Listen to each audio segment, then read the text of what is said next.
it's Tracy from Castor and Clove. We're in my little RV kitchen here because this is where I live.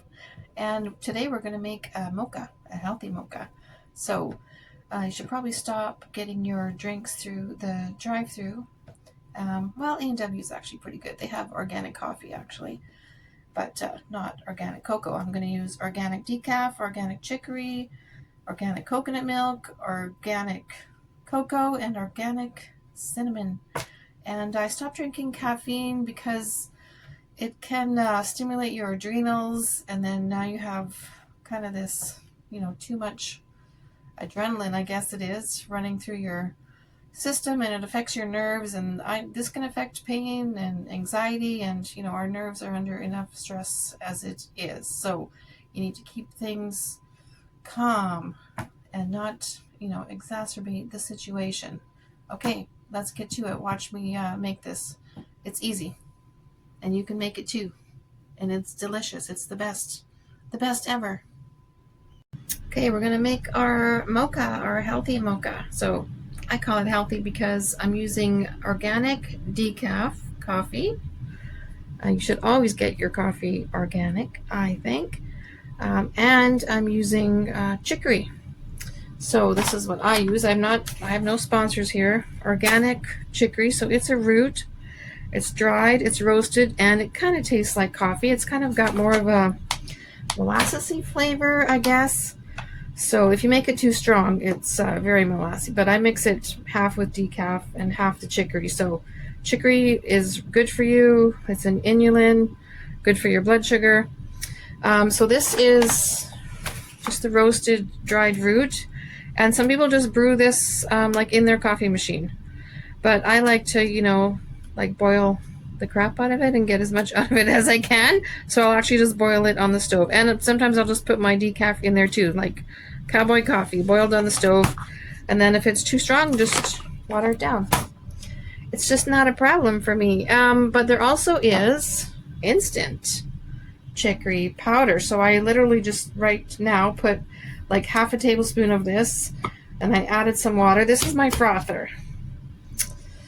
So this is what I use because either I'm drinking cold leftover coffee because my husband gets up hours before I do, or I'm just making the instant in here with cold water. I don't even have to heat up the kettle, which I used to do. So this is meant for frothing milk, which it does a great job. We'll make some foam depending on what kind of milk you have. And I get a little bit of foam out of here with the coffee in it anyway. Okay, so we have organic decaf. We have some kind of chicory. I've got it about half and half. But I need chocolate. I forgot. We need some kind of cocoa. So cacao is better. It's processed a bit better. You'll get more antioxidants. I have this organic, regular cocoa, which I have because you gotta get what you can get. So I'm gonna put that in there. And I also always put, you want to guess what this is? Cinnamon. I always put cinnamon in my coffee. I put it wherever I can because cinnamon is very good for you. So this is also organic cinnamon. And I have some coconut milk. I don't always put milk in my coffee, but if I'm making a mocha, of course, it's much better. And I haven't been drinking or eating any dairy, and I feel much better, less bloated and all that stuff from not eating the dairy. So this is organic coconut milk. It's annoying it comes in a can and you got to find somewhere to put it, but it's all right. It tastes good. What else do I have? I need a little bit of sweetener because of the cocoa, and I use pure maple syrup, like pure out of the tree.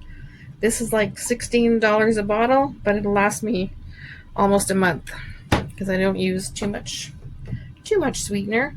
Try to use as little as possible, of course. Okay, so I'm just going to, in here is my coffee already. The water and the coffee grounds and some leftover decaf I had. We're going to put lots of stuff in it, so it doesn't matter. So I'm going to put about this much coconut milk. And it's really great if you have something to bind the cinnamon, because I'm just using that's not even a teaspoon, but it's not going to dissolve. So you need something for kind of it to attach to. And same with the cocoa, it's not going to dissolve either. So but it's worth it. Just keep stirring your coffee. You're swishing it. It'll be fine. So put that right in there.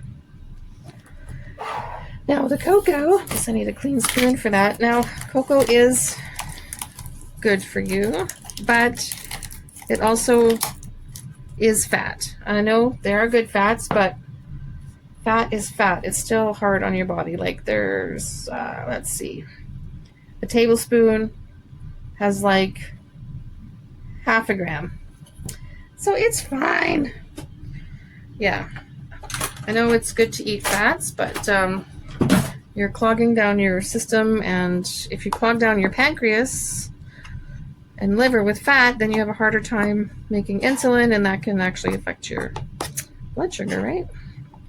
So you got to have some balance. So I'm going to say that's probably a tablespoon, but depends how much cocoa you like and how dark you like it. I like cocoa and I like it dark. Now I'm just going to free pour this maple syrup, but I really recommend that you use a measuring spoon, because you got to know how much you're putting in there. You might think you're drinking a teaspoon, you might be drinking a tablespoon. Okay, let's measure. I found a measuring thing. The problem with measuring is that it's going to get left over on the... It's not very much, but that might be all you need. Now, if you're used to having sweet coffees, like, start weaning yourself off. I'm going to rinse that when I pour that in there, actually. I'll dunk it in there. Yeah, just like start weaning down a bit. When you go to the drive-thru or wherever you're getting your fancy coffee, you have no idea how much sugar is in there. Like, yikes. So just start using less and less. That's why you measure. Maybe you can't handle it unless it's a tablespoon, but, right? Don't be a wuss. Figure it out. Okay, so this one has cold and hot, so of course I want hot, so I'm going to... It doesn't go super, super fast, which I think it should go faster, but it does the job. If you're frothing milk in there, if you just put milk in there and hit the frother, it'll foam right up. But sometimes the fat, like if it's too fatty, it won't. There's some milk brands that I buy and it just won't froth at all, so I don't know what kind of additive they're putting in there, what's happening. I'm just going to move this over so maybe you can see what's... It's just spinning it. So it's probably going to take a minute.